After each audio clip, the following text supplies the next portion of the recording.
Welcome back to my channel my beautiful আর্থে আপনাদের সকলকে জানাই স্বাগত। আজকে আমি আপনাদের এমন এক ঘটনা সম্পর্কে বলতে চলেছি যেখানে স্বয়ং মহাদেব অঘরী বাবার রূপ নিয়ে অবতারিত হয়েছিলেন। আজ থেকে কিছু বছর পূর্বের ঘটনা। এক দরিদ্র শিবভক্ত মহাদেবের দর্শনের জন্য মন্দিরের উদ্দেশ্যে যাত্রা শুরু করেন। তিনি প্রায় 2 মাস পায়ে হেঁটে কেদারনাথ ধামে পৌঁছায়, কিন্তু যে সময় তিনি মন্দিরে পৌঁছায় ওই সময় মন্দিরের দরজা তীব্র তুষারপাতের কারণে 6 মাসের জন্য বন্ধ ছিল। পূজারীর কাছে তিনি মিনতি করেন যে তিনি ভগবান শিবের দর্শন করতে চান, কিন্তু পূজারী তাকে বলেন যে তুমি 6 মাস পরে এসো, এখন কেদারনাথ ধামের দরজা তীব্র তুষারপাতের জন্য 6 মাসের জন্য বন্ধ করে দেওয়া হয়েছে। এই কথা শোনার পর ওই শিবভক্ত কান্নায় ভেঙে পড়েন। তিনি মনে মনে ভোলানাথের কাছে বলেন যে তিনি তার দর্শন না করে এই স্থান থেকে যাবে না, তাতে আমার মৃত্যু হয়ে যাক না কেন। এরপর তিনি কেদারনাথ ধামের সামনে বসে পড়েন। রাত হওয়ার সাথে সাথে এই তুষারপাত বাড়তে থাকে। এইভাবে কেদারনাথ ধামে বরফে ঢাকা পড়ে যায়। ঠিক ওই সময় এক রহস্যময় অঘরী বাবা ওই শিবভক্তর সামনে আসেন এবং এমন কিছু করেন যে নিমেষের মধ্যে কেদারনাথ ধামের সব বরফ গলে উধাও হয়ে যায়। তো দর্শক, এই ঘটনাটি একটি সত্য ঘটনা।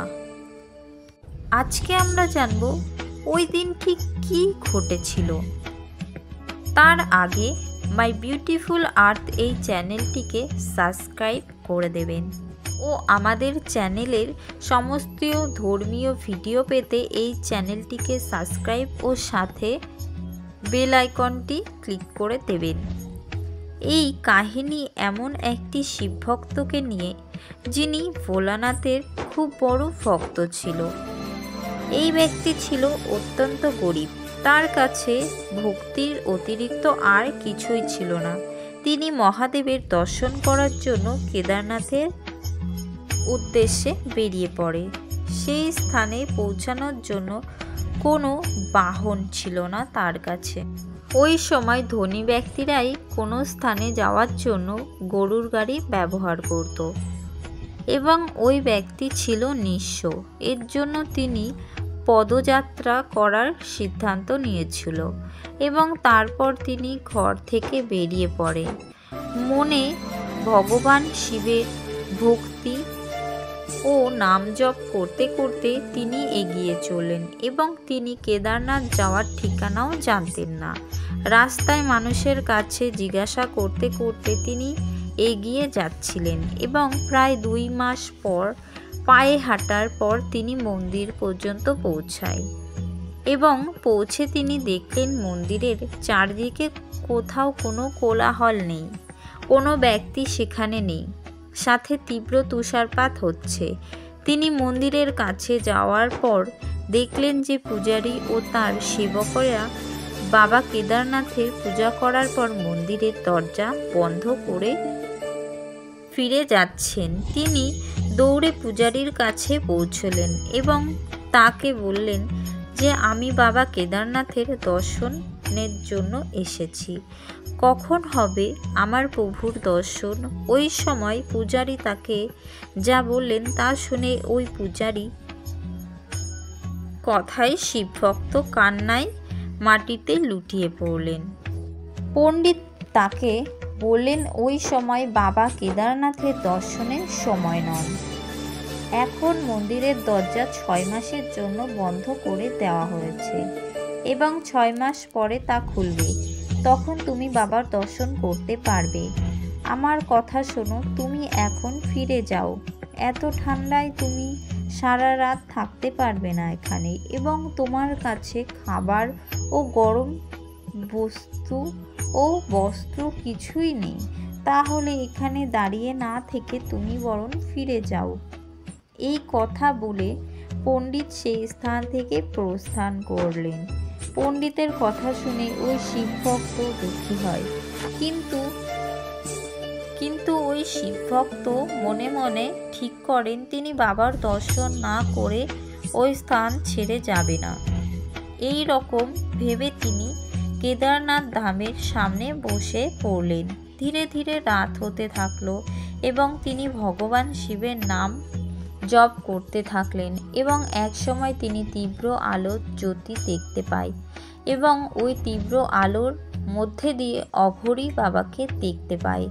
ওই অঘরী বাবা ওই শিব ভক্তর জন্য খাবার নিয়ে আসে এবং বললেন যে তুমি ক্ষুধার্ত বোধে হয়, এই জন্য তোমার জন্য আনা ভোজন তুমি খেয়ে নাও।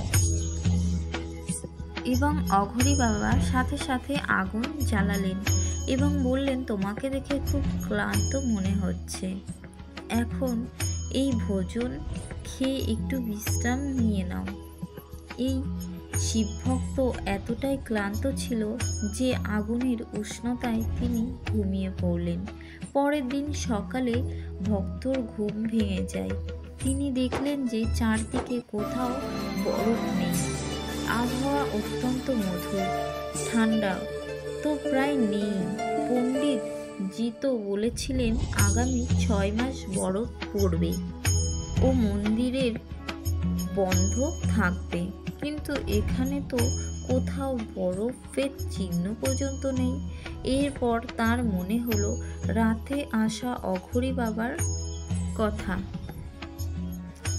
শিবভক্ত মনে মনে করতে লাগলেন যে এই সম্পর্কে হয়তো কিছু বলতে পারবে ওই অঘরী বাবা। তিনি অঘরী বাবাকে মন্দিরের চারদিকে খুঁজতে লাগলেন, কিন্তু তার দেখা কোথাও পেলেন না। ওই শিবভক্ত মন্দিরের কাছে বসে কিছু ভাবছিলেনই, তখনই পুরোহিত ও তার সেবকদের আসতে দেখলেন। পুরোহিতকে দেখে অত্যন্ত খুশি হলেন এবং জিজ্ঞাসাও করলেন যে মন্দিরের দরজা কি আজই খোলা হবে? তখন পুরোহিত বললেন যে আজ এপ্রিল মাসের অক্ষয় তৃতীয়া, এই 6 মাস ঠান্ডা পড়ার পর আজই খোলা হবে কেদারনাথ ধামের মন্দিরের দরজা। এই কথা শোনার পরে ওই শিবভক্ত বললে উঠলেন আপনি তো গতকালই বলেছিলেন যে 6 মাস পর্যন্ত বন্ধ থাকবে মন্দিরের দরজা, কিন্তু আপনি তো আজই চলে আসলেন। এই কথা শোনার পর পুরোহিত কিছুক্ষণ তাকিয়ে থাকলেন এবং কিছু চিন্তা করলেন এবং বললেন যে তুমি ওই ব্যক্তি না যে 6 মাস আগে তুষারপাতের মধ্যে মন্দিরে ভগবানের দর্শন করতে এসেছিলে, কিন্তু মন্দিরের দরজা বন্ধ হয়ে যাওয়ার কারণে তুমি দর্শন করতে পারোনি। এই কথা শিব ভক্ত বললেন আমি তো কালই এখানে এসেছি এবং কালই আপনার সাথে কথা হয়েছে। আপনি চলে যাওয়ার পর আমি এখানেই বিশ্রাম নিচ্ছিলাম, কিন্তু আপনি বলছেন যে আমি 6 মাস আগে এসেছিলাম, এই রকম কিভাবে সম্ভব? ওই পণ্ডিত চিন্তায় পড়ে গেলেন। তিনি বললেন আমার বিস্তারিত সমস্ত ঘটনা সম্পর্কে বলো, তোমার সাথে কি কি ঘটেছিল রাত্রে? তখন ওই শিবভক্ত বললেন যে রাতে এক বাবা এসেছিলেন এবং আমাকে ভোজন দিয়েছিল এবং বিশ্রামের জন্য আগুন জ্বালিয়েও দিয়েছিল। উনি আমাকে বিশ্রাম করতে বলে। আজ যখন আমি তাকে খোঁজার চেষ্টা করি তাকে কোথাও দেখতে পাইনি।